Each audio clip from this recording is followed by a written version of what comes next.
আজি আমাৰ সোণাৰীত এটা বহু আশাসুধীয়া এটা বস্তু আমি সোণাৰী অঞ্চলবাসীয়ে আমি পাইছোঁ। যিহেতু 44 কোটিয়ে নিৰ্মাণ হৈ থকা যিখন আমাৰ ষ্টেডিয়াম, এই ষ্টেডিয়ামখনত আমাৰ এখন আন্তঃৰাষ্ট্ৰীয় এখন ষ্টেডিয়ামলৈ এটা ৰূপান্তৰ হ'ব, তেনেধৰণে নিৰ্মাণ কৰি থকা হৈছে। আৰু এই নিৰ্মাণ কাৰ্য প্ৰায় 80% শেষ হৈছে। গতিকে আমাৰ 10টা বিধানসভা সমষ্টিত তাৰমানে 10খন ডিষ্ট্ৰিক্ট ষ্টেডিয়াম হিচাপে আমাক দিছিল। গতিকে এই কথাটো আমাৰ প্ৰায় 22 চনত এই কথাখিনি আমাক মুখ্যমন্ত্ৰী মহোদয়ে আমাক অৱগত কৰিছিল। গতিকে আমাৰ সোণাৰী সমষ্টিত আমি পাবলৈ সক্ষম হ'লোঁ, তাৰ কাৰণে আমি মাটি উলিয়ালোঁ। গতিকে এই অঞ্চলটোৰ এটা পাহাৰীয়া এটা অঞ্চল আছিল, বহু মাটি কাটিবলগীয়া হৈছিল। এই মাটি কাটি বাহিৰ কৰি উলিয়াই এই ষ্টেডিয়ামখন নিৰ্মাণ কৰি থকা হৈছে। গতিকে মই মাজতে দুবাৰমান আহিছোঁ মই চাবলৈ, গতিকে আজি মই তৃতীয়বাৰ আহিছোঁ। গতিকে এই ষ্টেডিয়ামখন যিধৰণে নিৰ্মাণ হ'ব লাগে তেনেধৰণে হৈছে বুলি মই ভাবোঁ। তথাপিতো কিছুমান আমি কৰিবলগীয়া চাবলগীয়া আছে, আৰু কিছুমান ভাল ধৰণে কৰিবৰ কাৰণে আমি এতিয়া কৈ যাম যে ক'ত আমাৰ অলপ ভুল হৈছে বা ক'ত কেনেধৰণে আমাৰ নিৰ্মাণ কৰিব লাগে তেনেধৰণে হোৱা নাই।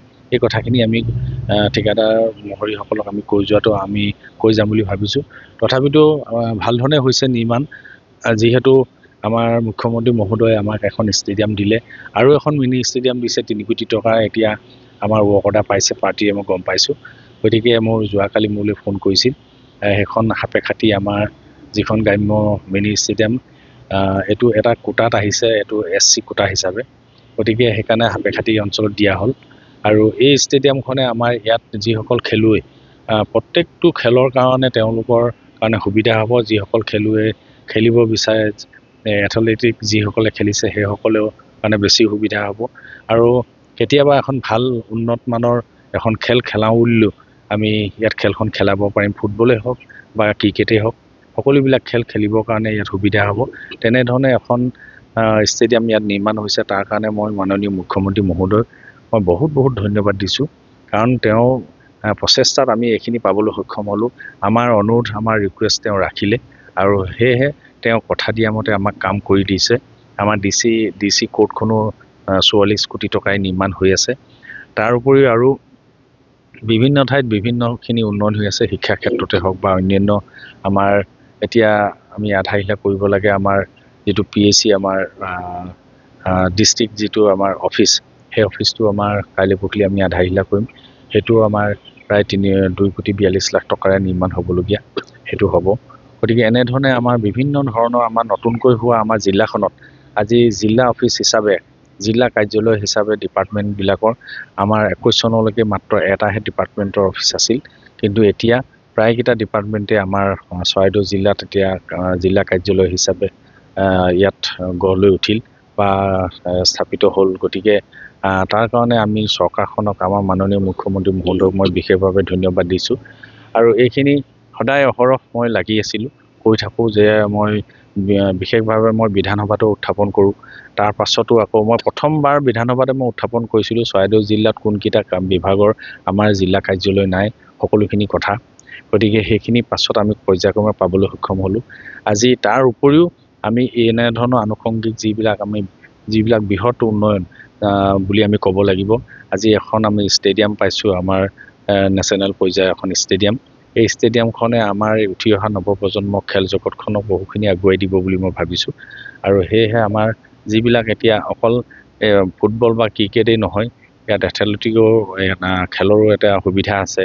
আমাৰ ইনডোৰ ষ্টেডিয়াম আছে, এনেধৰণৰ বিভিন্ন ধৰণৰ চুইমিং পুল আছে। এইখিনি বিভিন্ন ধৰণৰ খেল ইয়াত অনুষ্ঠিত কৰিব পৰা। সোণাৰীবাসী এই ক্ষেত্ৰত নিশ্চয় সৌভাগ্যৱান বুলি ক'ব লাগিব আজি তাৰিখত। হয়, সোণাৰীবাসীৰ কাৰণে সৌভাগ্যৱান বুলি ময়ো মই দৃঢ়তাৰে ক'ব পাৰোঁ। মোৰ লগত সন্মানীয় পৌৰপতিও আছে। গতিকে আজি পৌৰপতিয়ে যোৱাকালি আহি নিজে চাইছিলে, কিন্তু মোক আজি অৱগত কৰিছে। তথাপিতো মই তেখেতক লগত লৈ আহিছোঁ, আৰু আমি সকলোৱে ইয়াত আহি পৰিদৰ্শন কৰি ভাল লাগিছে। যিডোখৰ জেগা এটা পাহাৰ সদৃশ আছিল, কেইবাটাও টিলা আছিল, সেই টিলাকেইটা আমি সমান কৰি আজি যি ষ্টেডিয়াম নিৰ্মাণ হৈ উঠিল, তাৰ কাৰণে ঠিকাদাৰ সন্থাকো আমি বিশেষভাৱে ধন্যবাদ দিছোঁ। যাতে তেওঁলোকেও এই কামটো সম্পূৰ্ণ একেবাৰে শুদ্ধভাৱে কৰে, আৰু যাতে আমাৰ ৰাইজে ভাল পায়। ভৱিষ্যত আৰু তেওঁলোকৰ নিৰ্মাণ কাৰ্য ভাল দেখে সকলোৱে।